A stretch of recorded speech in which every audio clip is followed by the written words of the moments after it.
Hello, and Chelsea will be traveling away at Bournemouth this evening. And we're actually going to do a quick match preview about this game. Look at what Enzo Maresca actually said in his press conference. Look at the lineup as well as look at the tactics that he's going to employ.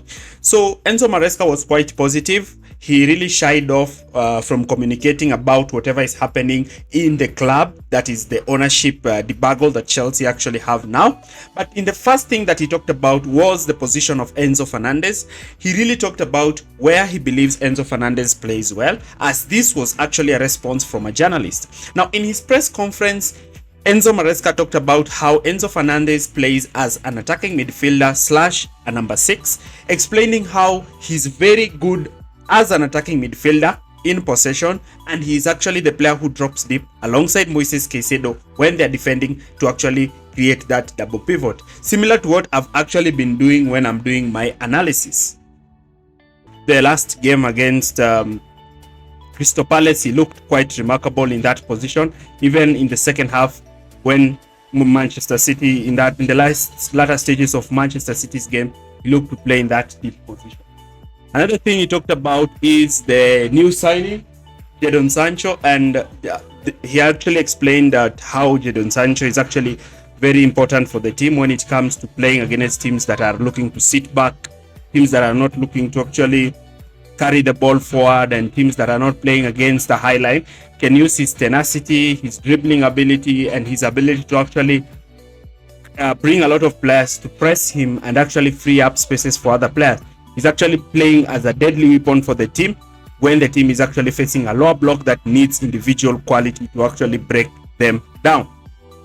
Further looked at injuries, and the injury to Romeo Lavia was talked about, explained how he was very important in the first game of the season, and how Romeo Lavia is also very important to his team, indicating that he's very close to returning but will not be ready to actually start this game. He even went further and talked about other players who are injured. Seems that Reece James is out injured and will not actually feature in this game. And this is really a problem for Reece James because he's yet to play a game this season. The manager says he's not quite close, and this is actually casting doubts about the future of Reece James in this team. Questions are also been asked about Malo Gusto, who actually got injured during the last game. And the manager has further talked about how he is a player who has not yet recovered from the injury that he had, and is a player who is looking to get back. And this will actually affect the team's lineup and how he actually wants his team to play in this game. These are some of the things, and he also went further to explain the future of Vice Captain Ben Chilwell, indicating that the club actually had wanted him to be gone, and that no solution was found for him, and therefore he will be reintegrated back into the team, train with the first team, and hopefully might actually be in contention to be selected in minor games, and maybe he can actually look to improve his overall performance and get back into the team. Now, the thing that we have to look at next is the lineups, and we're going to look at what is the lineup based on the injury situation at the club and based on whatever the manager talked about. So this is a game where it's an away game, and this is a team that actually Chelsea should actually be imposing themselves at. So the lineup will start with the goalkeeping situation, and Robert Sanchez is more likely to retain his position as the goalkeeper in this game. He has been the number 1 goalkeeper for Enzo Maresca. He's yet to keep a clean sheet this season, and some goals have been blamed on him, though his overall distribution and his save rate has not been quite bad. Fullback position, we will see the introduction of actually Moises Caicedo play as a right back, a position that he has played before at Brighton. Rella will maintain his position at left back, and the position that he's going to play as right back is going to be influenced how the team wants to play when they have the ball. And he's actually the only player who can fit into that position, looking at the alternative to be Disasi, who's quite slow and who's quite out of form now, and is not a player who the manager trusts in that position. Centre backs, you have Fofana, you have Colwill playing in the back line, He's a player who is really growing into that position to actually occupy that leader kind of role in the team, looking to try and be the player who passes the ball a lot and actually dictate how the team is looking to play from the back, as well as him being one of the best defenders of the team. Playing with a solo pivot in midfield, and that will be Enzo Fernandez, sitting by himself in midfield, looking to play as a deep line playmaker with the ball, and actually having to play by himself in that midfield, because now Chelsea will have to rely heavily on the attack since they are quite leaky at the back. Now in this lineup, we've gone with 2 number 8s or 2 number 10s. We are having Joe Felix and Palma playing ahead of Enzo Fernandez. This is because the team will look just to have enough players to score more and actually create more problems for the team. And this is a very important setup that Chelsea should look to employ in this system, so that they're able to maximize in the number of goals they're actually going to score in this game. Going down the wide areas,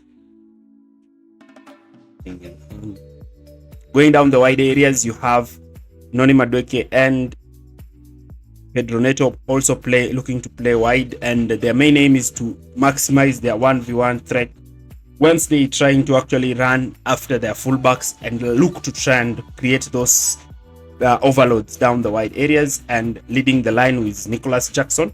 He's actually committed to a new contract all the way to 2033, and he has the full faith of the club to be the leading striker in this team. It's more likely to retain his position in the team. So the next thing we're going to look at is the tactical aspect and how the team will actually look to play when they have the ball and when they don't have the ball.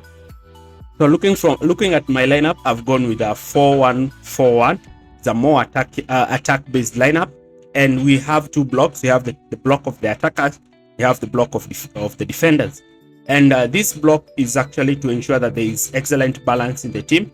You're able to fit in more attackers into the team so that you can have great threat and great danger when you're looking to press ahead and look to actually create chances. So when you have many attacking players into the team, you're able to impose yourself in the game. You're able to create more opportunities for yourself in the game. You're able to even have more strength and outscore the opponent. And because you are not sure whether this team is ready to actually keep a clean sheet, then it is better to have many attackers in the game, so at least you can try to score many games and have the opponents actually sit back so that they can try to limit the damage. And this might give the defense a bit of rest, as the best form of defense is attack. Now when you look at the team when they have the ball, they is moving into the Enzo system and style, which is the 3-2-2-3, and this is when Caicedo actually inverts from the right back and plays alongside Enzo in midfield. So that already gives Enzo that strength in midfield, and he has that partner in midfield who can do the defensive work and actually allow him to dictate the play from the midfield areas, allowing Cucurella to tuck into the back line and form a back 3, so that Colwill can also maintain his position at the center. Now when you have that system, you allow the 5 attacking players to be free. You allow Pedro Neto to have that connection with Joao Felix down the wide areas. That's a connection that can be very important, and also allow Cole Palmer and Noni Madueke to maintain their connections down the right. So this helps the team in creating those overloads on either sides, as well as having technically gifted players playing in those pockets of space, give the team even much more required attacking threat when they are looking to play. This structure will give them much more balance when it comes to defending, when it comes to attacking. And when they are set up in this structure, when they are actually playing, you have 2 excellent passers of the ball at the base of the box, that is Caicedo and Fernandez deeper, and you also have 2 great attacking players, one who dribbles a lot and the one who's a great creator in Palma down the other side, ensuring that you're able to actually maximize the output that you are actually creating against Bournemouth. Without the ball, the team needs to move into a 4-5-1, with the midfield being quite narrow, the wingers dropping into midfield, the 2 8s also dropping into midfield, and ensuring that they narrow that position so that they prevent any balls from being played through the middle, allowing Fernandez to only play in front of the center backs and try to pick players who are dropping in between. This will also allow Caicedo to move into that right back position and the wingers to also be quite ready to shift across down the wide areas and help their fullbacks. The two, Felix and Palmer, should also drop deep and play alongside Enzo so as to try and help him to cover the spaces on either side of where he's trying to cover. And Enzo should actually be the one who plays deeper, looking to try and stop the opponent from actually creating problems for the team. Now let's look at my predictions for the game and the overall thing that I expect to happen in this game. So looking at the lineup, looking at the structure, you'll notice that this is a more attack-minded kind of lineup.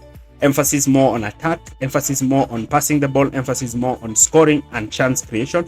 The main aim is to try and outscore the opponent, at least have around maybe 3-4 goals, and try to at least be keeping the ball and ensuring that you rotate the ball. And this is not going to be quite an easy game, but being Bournemouth, this is a game that Chelsea is actually supposed to win. Chelsea should ensure that they are very dominant with the ball, they are very aggressive without the ball, and they should ensure that they maintain as much possession as possible, getting the attacking players in those attacking threats. My prediction is probably a 4-2 victory, because I know based on this lineup we'll concede some chances and probably concede some goals, 1 or 2, because Bournemouth will be at home. But looking at the attacking strength that is in the team, I expect also that we should be strong enough to actually outscore the opponent and actually have the team playing quite well.